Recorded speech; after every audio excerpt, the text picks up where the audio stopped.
ભગવાને તમને લોકોને દીકરી દીધી હોય તો મારી આપને પ્રાર્થના છે,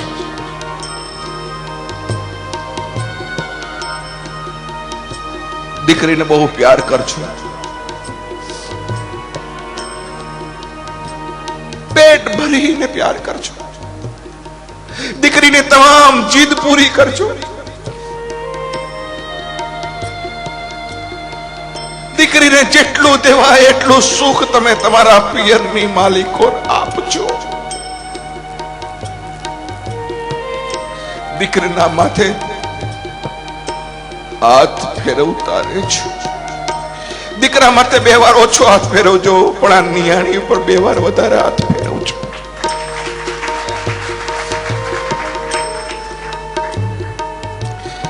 કારણ કે દીકરીને ખબર નથી. હું એટલા માટે તમને દીકરીને પ્યાર કરવાનું કહું છું, કારણ કે પુરુષ તો જન્મે તો એનું સ્મશાન નક્કી છે કે જ્યાં જન્મો છે ત્યાં જ એને અગ્નિદાહ દેવા હે, પણ દીકરીઓનું તો જન્મ સ્થાન નક્કી છે, પણ દીકરીઓના તો મહાન નક્કી નથી કે એ જન્મી ક્યાં ને એને અગ્નિદાહ ક્યાં દેવાનો છે.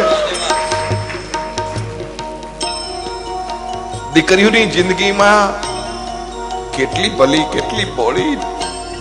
એનો બાપ એમ કે બેટા ઠેકાણું બહુ સારું છે, અને દીકરી આ પાડે, અને કોઈ દી ન જોયા હોય, કદી ન ઓળખતી હોય એવા કુટુંબની માલિકો જેમ દૂધમાં સાકર બળે એમ બળી જાય, અને સખત એક જ વિચાર કરે, મારા બાપની આબરૂ સાચવવાની છે, મારા બાપની ઇજ્જત સાચવવાની છે. સહન કરતી જાય, સહન કરે એનું નામ દીકરી.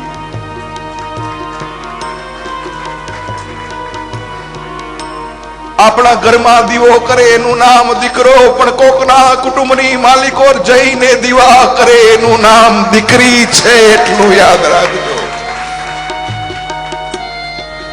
એવી દીકરીને કોઈ મહેરબાની કરીને પાણો નહીં કેતા. એવી દીકરીને મહેરબાની કરી કોઈ પથ્થરો નહીં કેતા. એવી દીકરીને મહેરબાની કરી અને કોઈ સર્પનો ભારો નહીં કેતા.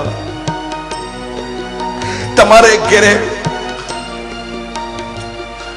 લક્ષ્મી પધારે, અને જો તમે લક્ષ્મીની સામું મોઢું ફેરવશો તો જિંદગીની માલિકો કોઈ દી સુખી નહીં થાવ, એટલું યાદ રાખજો.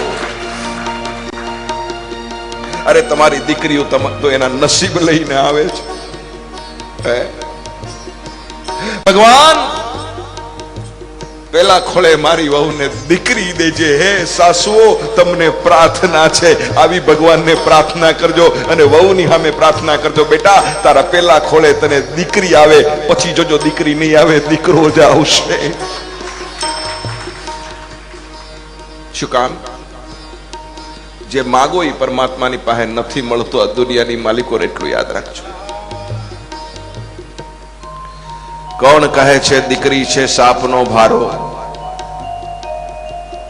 કોણ કહે છે કે દીકરી છે સાપનો ભારો? અરે અમે તો કહી છીએ કે આ બધી દીકરીઓ તો છે તુલસીનો ક્યારો.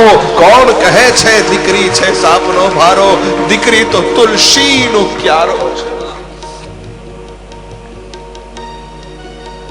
રાવણને જો એક દીકરી હોત ને તો સીતાજીનું હરણ ન થયું હોત, અને દશરથને એક દીકરી હોત તો રામને વનવાસ ન થયો હોત. तुलसी की रामायण का चित्र कुछ अलग ही होता. દીકરી માગજો.